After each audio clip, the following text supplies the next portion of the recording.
부동산 투자 전반적으로 봤을 때요, 뭐 경매도 있고 재개발 재건축 물건 뭐 받는 것도 있고 여러 가지 방식과 전략이 있는데, 그래도 부동산 경매에 있어서 이 투자를 좀 잘하는 사람의 특징 같은 게 있을까요?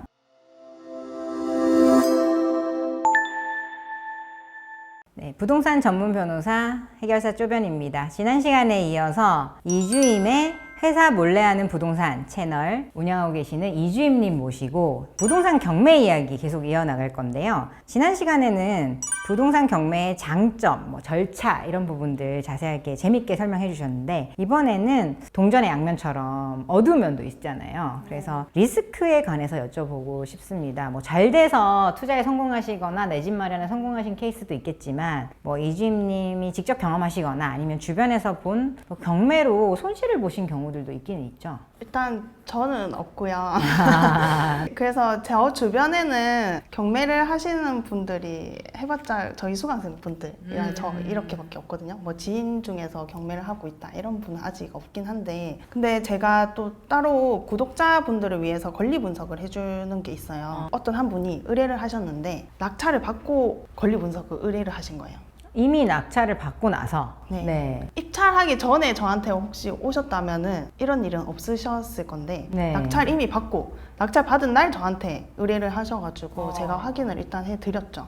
상가주택 낙찰 받으신 건데 보시면은 처음에 8억 1,090만 원에 감정평가를 받았단 말이죠. 네. 그리고 나서 지금 두 번 유찰돼가지고 최저가가 3억 9,734만 1,000원까지 떨어졌는데 네. 한 분이 입찰을 하셨어요. 네. 그러니까 이분이었던 거죠. 네네. 저한테 연락 오셨던 분이. 네.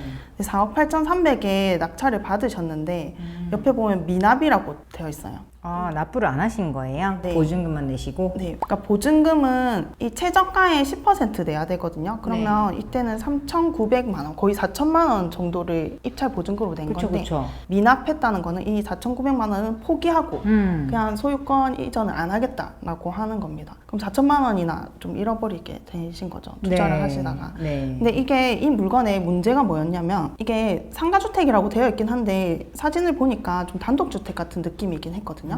임차인이 3명이나 있었어요. 근데 말소 기준일이 2022년 3월 31일로 네. 되어 있는데, 권 씨라는 분은 전입신고일자가 2021년 8월 11일. 아, 그러면 임차인을 인수를 해야 되는 상황이네요. 그죠. 대항력이 있는 임차인이고. 근데 이 대항력 있는 임차인인 경우에는 배당을 다 받아가게 되면은 상관이 없긴 해요. 그러니까 낙찰자가 낙찰금 낸 거에서 배당을 다 받아가면은 낙찰자가 따로 인수해야 될 건 없거든요. 네. 근데 이분 보시면은 지금 배당 요구 종기일이 2023년 8월 4일로 되어 있어요. 네. 근데 배당 신청한 날짜가 2023년 9월 15일로 되어 있거든요. 지나서 배당 신청을 했네요. 배당 요구 종기일 이후에 배당 신청해서 배당을 신청 안 한 거랑 똑같이 돼버린 겁니다. 그래서 보증금 3,500만 원은 무조건 그냥 인수상인 거예요. 3,500만큼 더 돈을 내야 되는 상황이네요. 네. 내가 낙찰 받은 그 금액 플러스 3,500만 원까지 더 줘야 되는 거죠. 그리고 밑에 보면 이 땡땡씨라고 있는데, 이분도 전입일자가 말소 기준일보다 더 빨라요. 엄청 옛날이네요, 이분은. 네. 근데 이 사람은 진짜 살고 있는지 안 살고 있는지는 이렇게 서류로 봤을 때는 확실하진 않거든요. 근데 매각물권 명세서를 봤을 때 임차인이라고 적혀져 있으면은 우린 그 사람을 임차인으로 보긴 봐야 되는 겁니다. 아직까지 살고 있을 수 있으니까, 2009년부터. 네. 근데 이 사람도 대항력이 있는데 배당 신청하지 않았어요. 그리고 보증금이 얼마인지도 몰라요. 아, 보증금을 알 수가 없는 상황이네요. 그래서 이 물건은 3,500만 원 플러스 얼마가 될지 모르는 금액까지도 인수를 해야 되는, 제가 이렇게 투자 실패한 분 본 게 이 물건이 하나 있긴 있어요. 네, 저희도 그런 상담을 가끔씩 받아보는데, 덜컥 경매에 입찰을 했다가 이게 생각하던 것과 다른데 하면서 취소를 하면 그 보증금이 다시 돌려받을 수 있다고 생각하시는 분들도 계시더라고요. 근데 전혀 그렇지 않거든요. 네. 취소될 수 있는 확률이 있긴 한데, 그럴 때는 매각물권 명세서가 중대한 하자가 있다든지, 실제로 낙찰받고 집에 가보니까 집이 엄청나게 훼손이 되어 있다든지, 이런 경우에만 보증금을 다시 돌려받고 취소를 할 수 있는 경우인데, 이런 것처럼 권리 분석을 자기가 잘못해서 입찰을 한 거에 대해서는 보증금을 돌려주지 않습니다. 그렇습니다. 그래서 이렇게 이주임님 같은 전문으로 하시는 분께 권리 분석을 맡기실 것 같으면 낙찰 전에 맞아요. 네, 미리 네. 받아보시기 바랍니다. 그래야 손해를 안 보시지. 그래도 큰 돈인데요, 그죠? 한 4천만 원 돈 되는 돈인데. 그러면 경매 진행하면서 종합적으로 봤을 때 어떤 점을 가장 주의하면 좋을까요? 방금 말씀드린 것처럼 권리 분석하는 거가 제일 중요하고요. 그리고 시세 파악하는 거. 시세 파악을 또 실수하시는 분들이 있어요. 그러니까 그냥 일반적으로 생각했을 때는 이 아파트 가격이 만약에 5억이다 하면은 5억인 거를 당연히 알고 입찰을 한다라고 생각을 하실 수 있는데, 어떤 분들이 시세 조사를 하는데 엉뚱한 아파트를 가지고 시세 조사하시는 분들도 가끔가다 있으시고, 그런 경우도 있어요. 이 권리 분석하는 사이트랑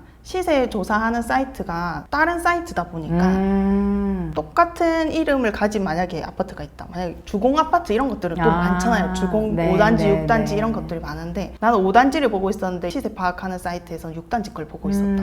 이러면은 또 어그러질 수도 있고, 평형 선택하는 거에서도 실수하시는 분들도 계세요. 그래서 수강생 분들 중에서도 저한테 낙찰 금액 같은 거 확인 받으신다고 시세 조사를 해오셨는데, 제가 봤을 때 터무니없는 그런 금액을 가지고 오시는 분들이 계시거든요. 근데 알고 보니까 다른 아파트 가지고 비교를 하고 계셨던 거죠.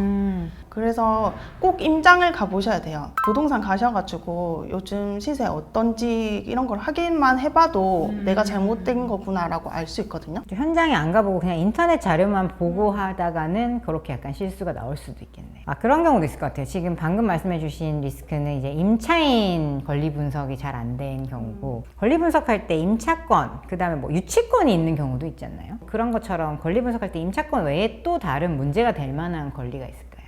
유치권도 있을 수 있고요. 유치권이 진짜 진정한 유치권이다라고 판결이 된다면 이거는 무조건 낙찰자 인수사항이거든요. 그러니까 아무리 뒤늦게 유치권이 발생됐다 하더라도 낙찰자가 떠안아야 되는 거예요. 그런 거는 내가 유치권을 풀 수 있는 사람이다. 그러니까 이게 유치권이 진짜 유치권이 아니다라고 소송까지 걸 거다라고 생각하시는 분들은 그런 거를 입찰을 하시면 되는데, 아직 초보이신 분들은 그런 건 아예 피하시는 게 좋죠. 그리고 법정지상권 이런 것들도 많이 있고요. 그런 것들도 종합적으로 권리 분석을 꼼꼼하게 해보신 다음에 입찰을 하시는 게 중요하겠네요. 임차인이 살고 있는 집을 낙찰받는 경우들도 많이 있을 거잖아요. 네. 임차인분이 이제 경매가 됐으니까 전 이사 갈게 하고 나가주면 제일 좋은데, 그렇지 않은 경우도 꽤 많잖아요. 인도명령 받아서 진행을 하거나 이런 부분이 있을 건데, 실제로 그렇게 해보시거나 아니면 주변에서 보시거나 뭐 어려운 점이라든지 어떤 노하우가 혹시나 있는지 궁금합니다. 근데 임차인만 문제되는 거 아니고, 안에 임차인이 없는 집인데 채무자가 살고 있는 경우들도 많거든요.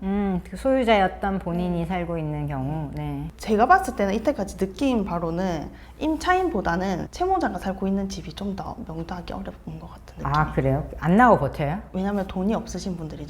이 돈이 없어가지고 이 물건이 나온 건데 이사를 갈 형편이 안 되는 거죠. 그래서 저희가 이사비 정도는 좀 드릴 수 있는 정도까지는 그걸 가지고 협상을 하는 경우들도 있거든요. 꼭 드려야 되는 건 아니에요, 이거는. 네네네. 그냥 그거 가지고 빨리 내보낼 수 있겠다 싶으면 그런 걸로 협상을 하기는 하죠. 임차인 중에서도 대항력 없는 임차인이 있다 하면 인도명령 신청할 수 있거든요. 인도명령 신청하면 결국에는 강제집행까지 가야 돼요. 강제집행이라는 거는 그냥 안에 사람 살고 있으면은 그냥 집행관님하고 저 낙찰자랑 노무자들 여러 명 해가지고 문을 그냥 따버립니다. 따고는 다 그냥 끌어내요. 실제로 인도 집행해 보신 적 있으세요? 있어요. 집행관님들이랑 이제 노무자분들이 어떤 분들이냐면 노란 조끼를 입고 10명에서 20명 막 이렇게 면적에 따라서 인원수가 다 달라지긴 하는데, 좀 작은 주택을 그때 강제 집행을 했거든요. 근데도 한 20명 가까이 분들이 오셨어요. 근데 그분들이 인상이 좀 험악하세요. 보면은 누가 봐도 좀 무서운 그런 인상들이거든요. 그런 분들이 집안에 그냥 막 들이닥치고 하는데, 무조건 문 따자마자 막 다 들어가고 이런 느낌은 아니고요.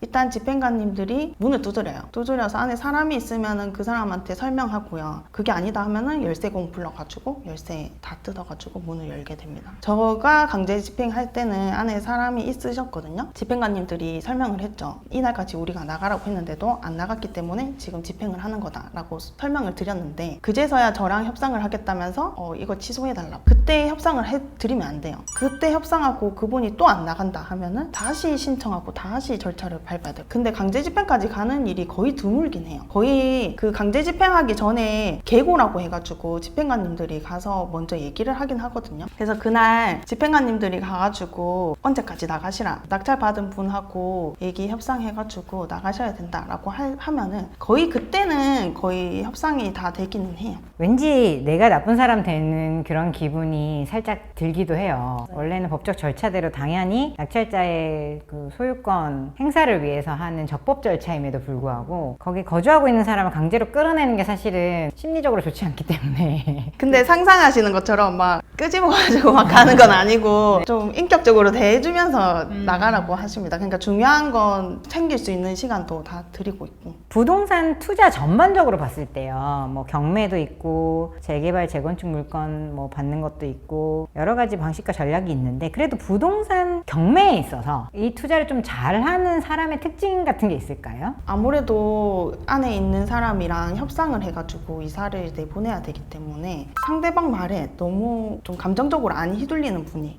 잘 하실 것 같아요.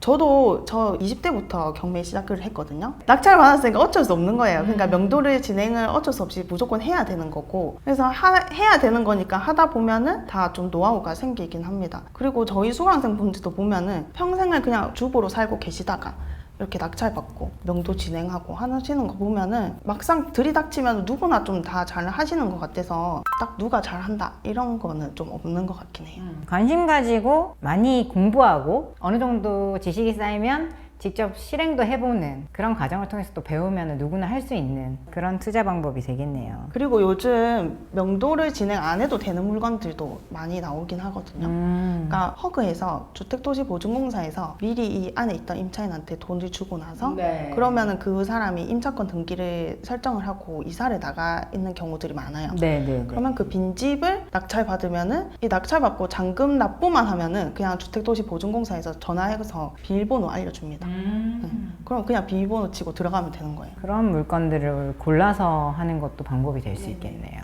또 그 외에 뭐 마지막으로 우리 채널 구독자분들이 결국은 부동산이나 부동산 투자에 관심이 많으신 분들이 많거든요. 뭐 좀 조언을 해주신다거나 뭐 하고 싶으신 이야기가 있다면은 저희 수강생들을 보면은 부동산에 대해서 공부를 한 번도 하지 않으신 분들도 많이 시작을 하고 계시거든요. 근데 처음에는 조금 어려워하실 수도 있어요. 근데 이게 내가 관심을 가지고 공부를 하다 보니까 지금은 낙찰도 받으시고 수익도 막 몇천만 원씩 수익을 가지고 가십니다. 근데 대신에 좀 더 조심해야 될 것들이 뭔지 이런 거는 꼼꼼하게 체크를 하셔야 되는 거고, 부동산에 관심이 있다 하시는 분들은 늦지 않았으니까 바로 시작을 하시는 걸 추천드립니다. 결국은 시행하는 자만이 열매를 딸 수 있으니까. 이주임의 회사 몰래 하는 부동산 채널 주인장 이주임님과 함께 부동산 경매에 대해서 너무 좋은 말씀 많이 듣고 했습니다. 오늘 와주셔서 너무너무 감사하고요. 다음에 또 뵙면 좋겠습니다. 네, 감사합니다. 고맙습니다.